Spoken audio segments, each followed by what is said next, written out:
Socrates जो दुनिया के सबसे समझदार इंसान में से एक थे, उनके साथ क्या हुआ कि एक बार एक आदमी उनके पास आया और बोला कि प्लीज मुझे बताएं कि जिंदगी में सक्सेसफुल होने के लिए क्या चीज सबसे ज्यादा जरूरी है।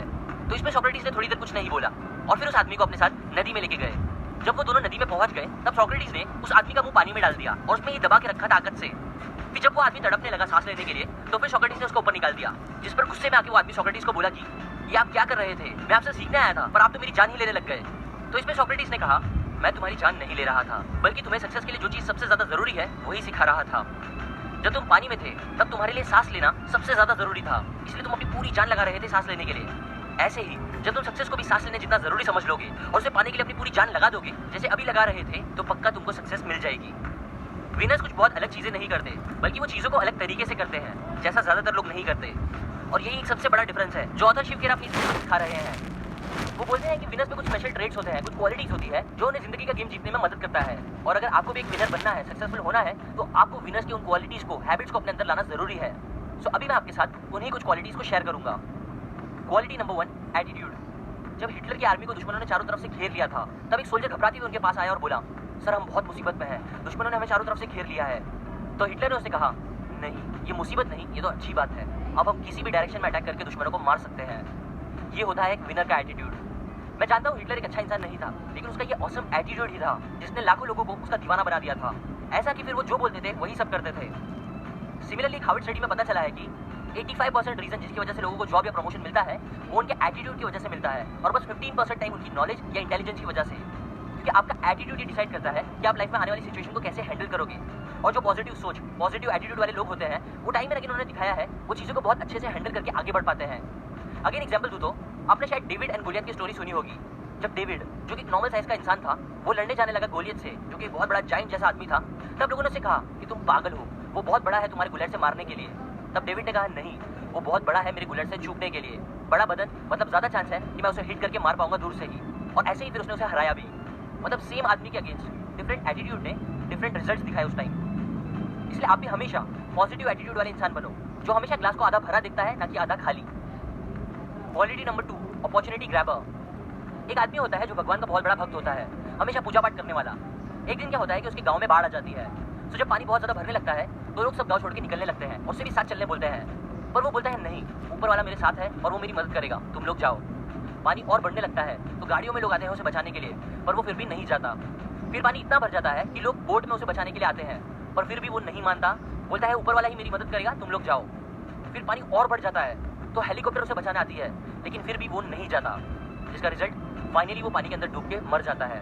अब मर के ऊपर जाने के बाद वो ऊपर वाले से गुस्से में बोलता है कि मैं तुम्हारी इतनी पूजा करता था, तुम पर इतना विश्वास करता था, पर फिर भी तुमने मुझे क्यों नहीं बचाया, मुझे क्यों मरने दिया वहाँ। तो तब ऊपर वाले ने उससे कहा मूर्ख, वो लोग, गाड़ियाँ, बोट और हेलीकॉप्टर किसने भेजी थी तुम्हारे लिए। कई बार अपॉर्चुनिटी लोगों के सामने होती है लेकिन वो एक्शन लेके उसे ग्रैब नहीं करते, और यही चीज होती है जो उन्हें विनर से हटके एक लूजर बना देती है। Quality number 3, success. Forbes magazine के फाउंडर बोलते हैं कि हिस्ट्री ने हमें हमेशा दिखाया है कि यूजुअली जो सबसे बड़े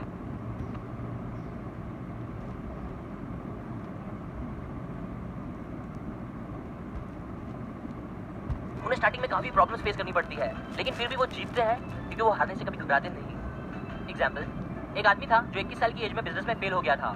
22 साल की एज में वो इलेक्शन में पूरी तरह से हार गया। 24 साल की एज में उसने फिर बिजनेस किया और फिर फेल हो गया।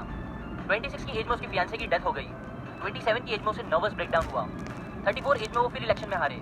45, 47, 49 की एज में अगेन एंड अगेन वो हारे, लेकिन फिर भी उन्होंने हार नहीं मानी।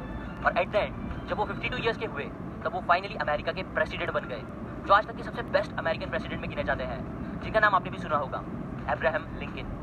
अब शायद जब वो 49 एज के थे तब सब उन्हें बहुत बड़ा फेलियर मानते थे, लेकिन उन्होंने अपने आप को फेलियर नहीं माना, ट्राई किया, जिसने एक्चुअल में उन्हें एक ऐसा विनर बना दिया जिसे आज पूरी दुनिया याद करती है। ऐसे ही आपको भी अपने आप को सक्सेस के लिए रेडी करना चाहिए, और आप एक विनर की तरह सक्सेस के पाथ में आराम से चल सकते हो अगर आप इन 4 ऑब्स्टिकल से लड़ सकते हो तो। जो है पहला, फियर। डर एक सबसे बड़ा ऑब्स्टिकल है जो लूजर्स को आगे बढ़ने नहीं देता। फियर लोगों में लैक ऑफ कॉन्फिडेंस का रीजन बनता है और प्रोक्रेस्टिनेशन को भी एनकरेज करता है। फियर में रहने वाले लोग बेसिकली कैद में रहते हैं। ऑथर बोलते हैं फियर यूजुअली होता है फॉल्स एविडेंस अपीयरिंग रियल, मतलब एक छोटी चीज जिसे सच मानकर हम कभी आगे बढ़ नहीं पाते। दूसरा, लैक ऑफ मोटिवेशन। 2 दोस्त थे, एक शराबी था और अपनी लाइफ में एक बहुत बड़ा फेलियर था, जबकि दूसरा दोस्त जो था वो बहुत सक्सेसफुल था लाइफ के हर फील्ड में, एक ट्रू विनर था। जब पहले दोस्त से पूछा गया कि तुम्हारे फेलियर का रीजन क्या है, तो उसने कहा बचपन से ही मेरे घर में बहुत प्रॉब्लम थी, मेरे डैडी शराबी थे जो बहुत प्रॉब्लम क्रिएट करते थे घर पर। हम बहुत गरीब थे, इसलिए मैं कुछ नहीं कर पाया और उनके जैसा ही बन गया। जबकि दूसरे सक्सेसफुल दोस्त से पूछने पर उसने कहा कि बचपन से ही मेरे घर में बहुत प्रॉब्लम थी, हम गरीब थे, मेरे डैडी शराबी थे जो बहुत प्रॉब्लम क्रिएट करते थे। इसीलिए मैंने डिसाइड कर लिया कि मैं उनके जैसा कभी नहीं बनूंगा और फिर इसी मोटिवेशन के साथ मैंने मेहनत करके सब कुछ बदल डाला। देखो बात यह है कि जो लूजर्स होते हैं वो अपनी लाइफ की प्रॉब्लम्स को एक एक्सक्यूज बना के कभी कुछ नहीं करते, जबकि जो विनर्स होते हैं वो प्रॉब्लम को एक मोटिवेशन का सोर्स बना देते हैं आगे बढ़ने के लिए। मोटिवेशन वो चाबी जैसी होती है जो आपकी एक्शन की गाड़ी को स्टार्ट करने में हेल्प करती है। और मोटिवेशन भी दो टाइप के होते हैं, पहला इंटरनल और दूसरा एक्सटर्नल। एक्सटर्नल मोटिवेशन बाहर की चीज़ों से आता है जैसे कि पैसों से, फेम या फियर से, जबकि इंटरनल मोटिवेशन अंदर से आता है जैसे कि प्राइड, कामयाबी की फीलिंग, रिस्पॉन्सिबिलिटी और बिलीफ। तीसरा ऑब्स्टिकल है लो सेल्फ एस्टीम। हम अपने बारे में क्या सोचते हैं ये बहुत इंपॉर्टेंट है, क्योंकि अगर आप अपने बारे में ऐसा सोचते हो कि आप ज़्यादा कुछ नहीं कर सकते हो लाइफ में, तो हाँ ये सच होगा। लेकिन अगर आप सोचते हो कि आप बहुत कुछ कर सकते हो लाइफ में, तो ये भी सच होगा। इसीलिए हमेशा हाई सेल्फ एस्टीम रखो। अब कुछ डिफरेंसेस जो आपको हाई सेल्फ एस्टीम और लो सेल्फ एस्टीम लोगों में देखने मिलेंगे वो ये है कि हाई सेल्फ एस्टीम के लोग आइडियाज़ की बातें करते हैं, वो कैरिंग होते हैं, वो दूसरों के बारे में सोचते हैं, डिस्कस करते हैं चीज़ों को और यूजुअली गिवर्स होते हैं। जबकि लो सेल्फ एस्टीम के लोग आइडियाज़ के बजाय लोगों की बातें करते हैं, यूजुअली बुराई करते हैं, वो दूसरों के बारे में नहीं सोचते और बस जज करते हैं सबको, दूसरे से कुछ सलाह नहीं लेते बल्कि बस आर्ग्यू करते हैं। वो बहुत लालची होते हैं जो बस टेकर मेंटालिटी के होते हैं, ना कि गिवर्स। चौथा ऑब्स्टिकल ईगो। कुछ लोग अपने प्राइड को ही सब कुछ समझते हैं और यूजुअली उनका ये प्राइड ही होता है जो उन्हें कुछ सीखने नहीं देता, दूसरों की इज्जत करने नहीं देता और लाइफ में आगे बढ़ने नहीं देता। जबकि विनर्स लोगों में जो प्राइड होती है वो हेल्दी होती है, जो उन्हें कुछ अचीव करने पर आती है, लेकिन फिर भी वो डाउन टू अर्थ रहते हैं ह्यूमिलिटी के साथ और सबसे सीखते रहते हैं। Fourth quality goal setting. एक आदमी एक बूढ़े इंसान को रोक के पूछता है कि क्या आप मुझे बता सकते हैं कि ये रास्ता कहाँ जाता है? तो उस पर वो बुजुर्ग पूछते हैं कि तुम्हें कहाँ जाना है? तो वो आदमी बोलता है मुझे नहीं पता। तो बुजुर्ग बोलते हैं तो फिर कोई से भी रास्ते पे चले जाओ, क्या फ़र्क पड़ता है? ज़्यादातर लोगों की यही प्रॉब्लम है कि उन्हें पता ही नहीं होता कि उनके गोल्स क्या हैं।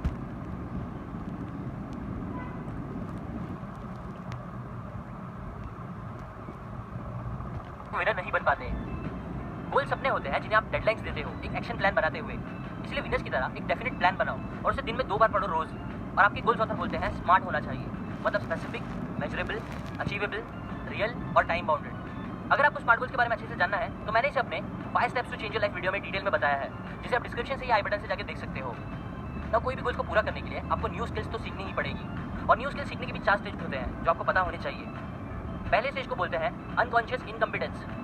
एग्जाम्पल, पहले जब मुझे बाइक के बारे में कुछ नहीं पता था तब मुझे ये भी नहीं पता था कि मैं उसे चला सकता हूँ कि नहीं, मतलब यहाँ मैं अनकॉन्शियस था इस बारे में और मेरे में बाइक चलाने की स्किल्स भी नहीं थी, मतलब मैं इनकम्पिटेंट था।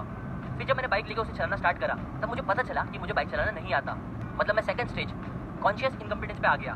मैं कॉन्शियसली जाने लगा कि मुझे वो नहीं आता, फिर चलाते चलाते मुझे वो आने लगा, मतलब मैं कॉन्शियस कॉम्पिटेंस स्टेज पे आ गया, जहाँ मुझे पता था कि मुझे बाइक चलाना आ रहा है और मैं क्या कर रहा हूँ, मेरी स्किल बढ़ रही थी। देन और ज़्यादा चलाते हुए अब मैं अनकॉन्शियस कॉम्पिटेंस स्टेज पे आ गया हूँ, जहाँ मेरे अंदर बाइक चलाने की स्किल इतनी अच्छे से आ गई है कि अब मुझे कॉन्शियसली सोचना नहीं पड़ता बाइक चलाते टाइम कि कब मुझे गियर चेंज करना है, एक्सेलरेशन ज़्यादा देना है, एक्सेट्रा। सिमिलरली कोई भी स्किल में आपका एम यही होना चाहिए कि आप लास्ट 4th स्टेज पे जल्दी से जल्दी आ सको।